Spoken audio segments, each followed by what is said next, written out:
આકાશવાણી સમાચાર યશવી મહેતા વાંચે છે. સૌપ્રથમ મુખ્ય સમાચાર.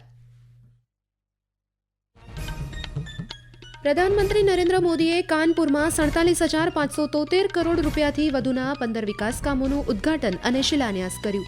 ગૃહમંત્રી અમિત શાહે પાકિસ્તાનના ગોળીબારથી અસરગ્રસ્ત જમ્મુ કાશ્મીર નિયંત્રણ રેખાના રહેવાસીઓ માટે રાહત પેકેજની જાહેરાત કરી. સંરક્ષણ પ્રધાન રાજનાથસિંહે કહ્યું કે સમગ્ર વિશ્વ ભારતના નાગરિકોને આતંકવાદથી બચાવવાના અધિકારનું સમર્થન કરે છે. સર્વોચ્ચ અદાલતે આજે નિર્દેશ આપ્યો છે કે 15 જૂને યોજાનારી નીટ પીજી પરીક્ષા 2 શિફ્ટને બદલે એક જ શિફ્ટમાં લેવામાં આવે.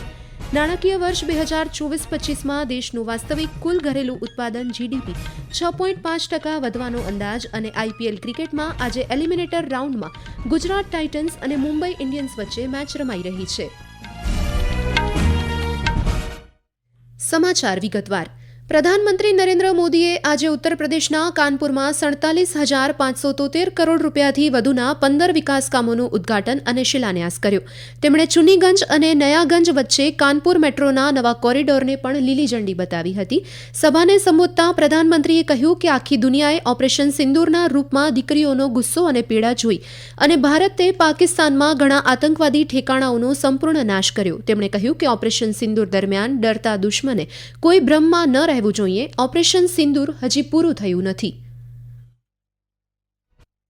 पहला, भारत हर आतंकी हमले का करारा जवाब देगा.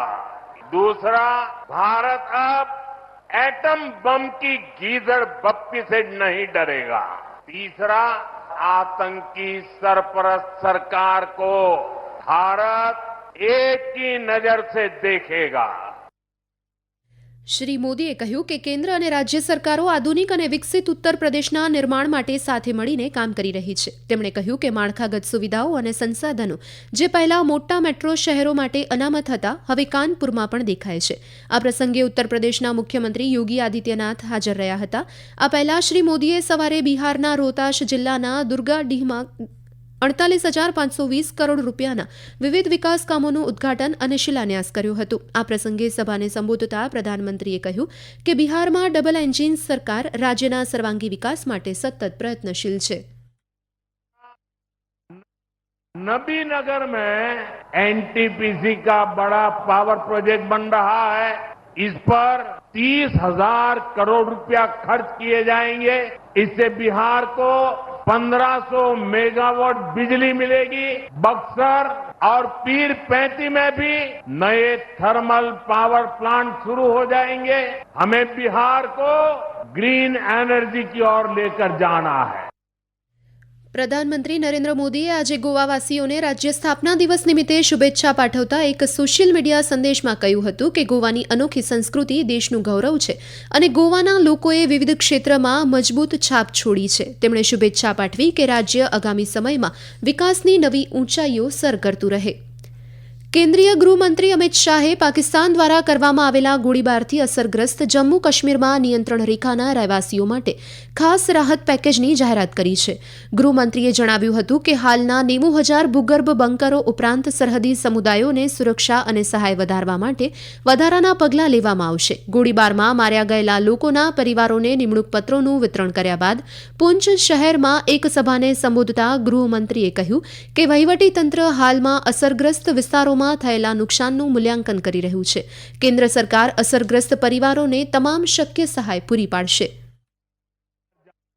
पूंछ में कई लोगों के घरों की क्षति हुई है, कई व्यापारी स्थानों की क्षति हुई है. एलजी साहब ने बताया कि जम्मू कश्मीर सरकार ने नॉर्म्स के हिसाब से सहायता कर दी, परंतु व्यापारी स्थानों और रिहायशी इलाकों में जो क्षति हुई है आने वाले कुछ ही दिनों में भारत सरकार भी इसके लिए एक पैकेज लेकर आएगी. તેમણે કહ્યું કે ભારતીય સેનાએ ઓપરેશન સિંદૂર હાથ ધર્યું હતું જેમાં સરહદ પાર આતંકવાદી માળખાને નિશાન બનાવીને નાશ કરવામાં આવ્યો હતો. આ સમાચાર આપ આકાશવાણી પરથી સાંભળી રહ્યા છો. આ સમાચાર આપ અમારી YouTube channel AIR news Gujarat પર પણ સાંભળી શકશો. વધુ સમાચાર માટે અમારી વેબસાઇટ newsonair.gov.in/gujarati અને અમારા એક્સ હેન્ડલ AIR News_ABAD ને ફોલો કરી શકશો. સંરક્ષણ પ્રધાન રાજનાથસિંહે કહ્યું કે સમગ્ર વિશ્વ ભારતના નાગરિકોને આતંકવાદથી બચાવવાના અધિકારનું સમર્થન કરે છે. તેમણે ભારપૂર્વક જણાવ્યું કે પાકિસ્તાને પોતાની ધરતી પર ઉગી રહેલા આતંકવાદી પ્લાન્ટને પોતાના હાથે જડમૂળથી ઉખેડી નાખવો જોઈએ. તેમણે માંગ કરી કે હાફિઝ સઈદ અને મસૂદ અઝહર જેવા કુખ્યાત આતંકવાદીઓને ભારતને સોંપવામાં આવે. તેઓ આજે ગોવાના દરિયાકાંઠે ભારતના પ્રથમ સ્વદેશી વિમાનવાહક જહાજ INS વિક્રાંત પર અધિકારીઓ અને નૌકાદળના કર્મચારીઓને સંબોધિત કરી રહ્યા હતા. પુણેમાં આવેલી રાષ્ટ્રીય સંરક્ષણ એકેડમીએ આજે 148માં પાસિંગ આઉટ પરેડનું આયોજન કર્યું હતું. આ દેશના લશ્કરી ઇતિહાસમાં એક ઐતિહાસિક સીમાચિહ્નરૂપ ઘટના હતી, કારણ કે 17 મહિલા કેડેટ્સની પ્રથમ બેચને ભારતીય સશસ્ત્ર દળોમાં સામેલ કરવામાં આવી હતી. પાસિંગ આઉટ સમારોહમાં કુલ 339 તાલીમાર્થીઓને પદવી એનાયત કરવામાં આવી હતી, જેમાં 17 મહિલાઓનો સમાવેશ થાય છે. સર્વોચ્ચ અદાલતે આજે નિર્દેશ આપ્યો છે કે 15 જૂને યોજાનારી રાષ્ટ્રીય અનુસ્નાતક લાયકાત સહપ્રવેશ પરીક્ષા નીટ PG 2 શિફ્ટને બદલે એક જ શિફ્ટમાં લેવામાં આવે. ન્યાયમૂર્તિ વિક્રમનાથની આગેવાની હેઠળની ખંડપીઠે અધિકારીઓને એક જ શિફ્ટમાં પરીક્ષા યોજવાની વ્યવસ્થા કરવા અને સમગ્ર પ્રક્રિયામાં પારદર્શિતા જાળવવામાં આવે તેની ખાતરી કરવા નિર્દેશ આપ્યો છે. કેન્દ્રીય જળશક્તિ મંત્રાલય દ્વારા અમલમાં મુકાયેલ જળશક્તિ અભિયાન કેચ ધ રેન 2025 અભિયાન અંતર્ગત બનાસકાંઠામાં રિચાર્જ કુવા નિર્માણ કાર્યનું કેન્દ્રીય જળશક્તિ મંત્રી CR પાટીલની ઉપસ્થિતિમાં ગુજરાતના મુખ્યમંત્રી ભૂપેન્દ્ર પટેલે આજે શુભારંભ કરાવ્યો હતો. આ તકે બોલતા કેન્દ્રીય જળશક્તિ મંત્રી શ્રી પાટીલે જણાવ્યું હતું કે બનાસકાંઠાને ડાર્ક ઝોનમાંથી બહાર કાઢવા પ્રધાનમંત્રી શ્રી મોદીના માર્ગદર્શન હેઠળ 1 વર્ષથી કામ કરવામાં આવી રહ્યું છે. તેમણે જણાવ્યું કે પાણીની જરૂરિયાતને પૂરી કરવા માટે ડેમ બનાવવા કરતાં કેચ ધ રેન અંતર્ગત વરસાદનું પાણી સંગ્રહ કરી ભૂગર્ભ જળમાં પાણીને ફરીથી સંગ્રહ કરવું જોઈએ. કેન્દ્રીય સંસ્કૃતિ અને પર્યટન મંત્રી ગજેન્દ્રસિંહ શેખાવતે કહ્યું છે કે ભારત પ્રત્યેની દુનિયાની ધારણામાં મોટો ફેરફાર આવ્યો છે, કારણ કે ભારતીય નાગરિકો તેમના દેશ પ્રત્યેના વિચારમાં સકારાત્મક પરિવર્તન જોઈ રહ્યા છે. તેઓ આજે નવી દિલ્હીમાં ભારતીય ઉદ્યોગ પરિષદના વાર્ષિક વ્યાપાર સમિટને સંબોધિત કરી રહ્યા હતા. તેમણે કહ્યું કે ભારતના પ્રવાસન ક્ષેત્રનો ખૂબ જ વિકાસ થયો છે. આ ફક્ત સરકારના પ્રયાસો અને પર્યાપ્ત માળખાગત સુવિધાઓની ઉપલબ્ધતાને કારણે શક્ય બન્યું છે. નાણાકીય વર્ષ 2024-25માં દેશનું વાસ્તવિક કુલ ઘરેલું ઉત્પાદન GDP 6.5% વધવાનો અંદાજ છે. આ સમયગાળાના છેલ્લા ત્રિમાસિક અહેવાલમાં વાસ્તવિક GDP 7.4% વધવાનો અંદાજ છે. આંકડા અને કાર્યક્રમ અમલીકરણ મંત્રાલય અનુસાર ગત વર્ષે સામાન્ય GDPમાં 9.8%નો વિકાસ દર જોવા મળ્યો છે. બાંધકામ ક્ષેત્ર અર્થતંત્રનું મુખ્ય ચાલક બળ રહ્યું હતું, જેમાં 9.4%નો અંદાજ હતો. Indian premier league IPL T20 ક્રિકેટમાં આજે એલિમિનેટર રાઉન્ડમાં ગુજરાત ટાઇટન્સ અને મુંબઈ ઇન્ડિયન્સ વચ્ચે મેચ રમાઈ રહી છે. ચંદીગઢમાં રમાઈ રહેલી મેચમાં મુંબઈ ઇન્ડિયન્સે ટોસ જીતીને બેટિંગ પસંદ કરી છે. છેલ્લા અહેવાલ પ્રમાણે મુંબઈ ઇન્ડિયન્સે 4.2 ઓવરમાં વિના વિકેટે 55 રન બનાવ્યા છે. આજની મેચની વિજેતા ટીમ 1 જૂને ક્વોલિફાયર 2માં પ્રવેશ કરશે, જ્યાં તે પંજાબ કિંગ્સનો સામનો કરશે. કેન્દ્રીય ઇલેક્ટ્રોનિક્સ અને માહિતી ટેકનોલોજી મંત્રી અશ્વિની વૈષ્ણવે કહ્યું છે કે ભારતે કૃત્રિમ બુદ્ધિમત્તા AI ક્ષેત્રમાં નોંધપાત્ર પ્રગતિ કરી છે.